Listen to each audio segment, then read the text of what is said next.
In today's video, I'm going to teach you how to show task names on the Gantt chart in Microsoft Project. If you've ever had to scroll back and forth between the task list and the chart, or struggled to make a clean printout where each bar is clearly labeled, this simple adjustment will save you time and make your schedule much easier to read. First, make sure you're looking at the right view.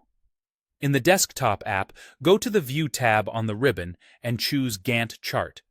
This ensures you're working in the classic timeline view where each task appears as a horizontal bar.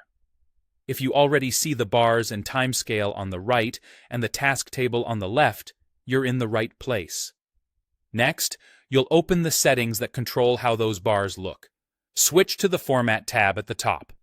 In the Bar Styles group, click Bar Styles. If you prefer, you can also right-click in the chart area itself, anywhere over the bars or the timeline, and choose Bar Styles from the menu. This opens the Bar Styles dialog, where you can fine-tune how the bars and their labels appear.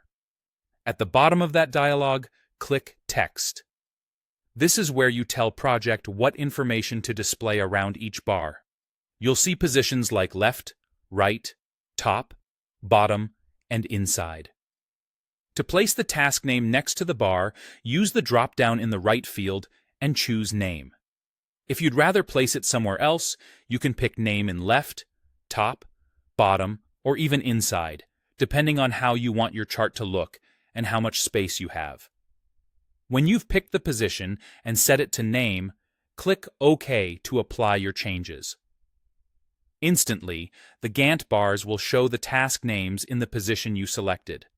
This makes it much easier to review your plan at a glance, present timelines to stakeholders, or create printouts where every bar is clearly labeled without relying on the task table. A few quick tips to keep things readable. If labels feel crowded or overlap, try zooming in using the zoom controls at the bottom right or slightly shortening long task names so they fit better. Placing the name on the right side is a great default because it tends to align cleanly with each bar's end date, but feel free to experiment and choose what looks best for your schedule and page layout. That's it. Your Gantt chart now shows task names directly on the bars, perfect for clean viewing and printing without constant scrolling.